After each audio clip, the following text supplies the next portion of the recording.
There are many different sites that you can use to host your podcast. Now, the reason why you want to go down this route is it's just going to make your life a lot easier in the long run.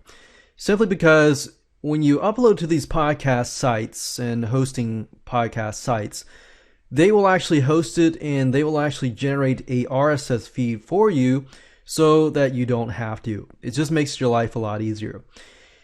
There are many different sites, but we can recommend one particular one called Podomatic. That's Podomatic.com.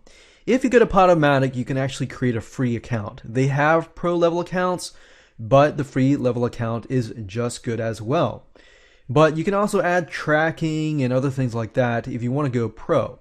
Now, the free account, as you can see, the current usage allows you to have about 500 megabytes of files. That means you have 500 megabytes of audio files. Bandwidth is the amount of visitors who listen to your podcasts. So obviously 15 gigabytes is a good amount, but 15 gigabytes can go fairly quick as well. But this is just a great way to start out and test how well your podcast is going to go. Obviously, when your podcast grows, then you can grow your account as well.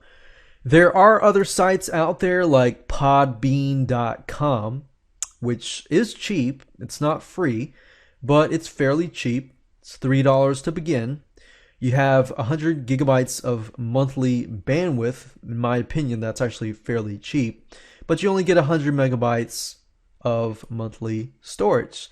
So as you saw with Podomatic, you get 500 megabytes, so that's a lot more. But you do get a lot more bandwidth. The bandwidth is actually when you got 100 gigabytes, that's a lot. And unmetered means unlimited.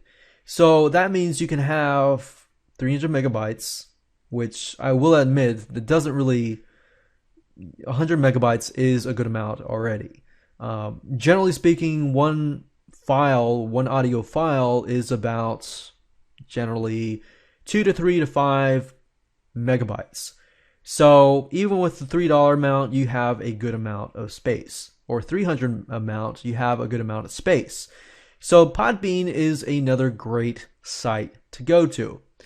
You can also go to Google and type in podcast hosting. Now, before you actually jump on, I'd actually find some and do your due diligence. Do some research on the podcast companies before you actually jump on it and see what other podcast people are saying. But I definitely recommend that you try out Podomatic first because that's what we're going to be using in this video series.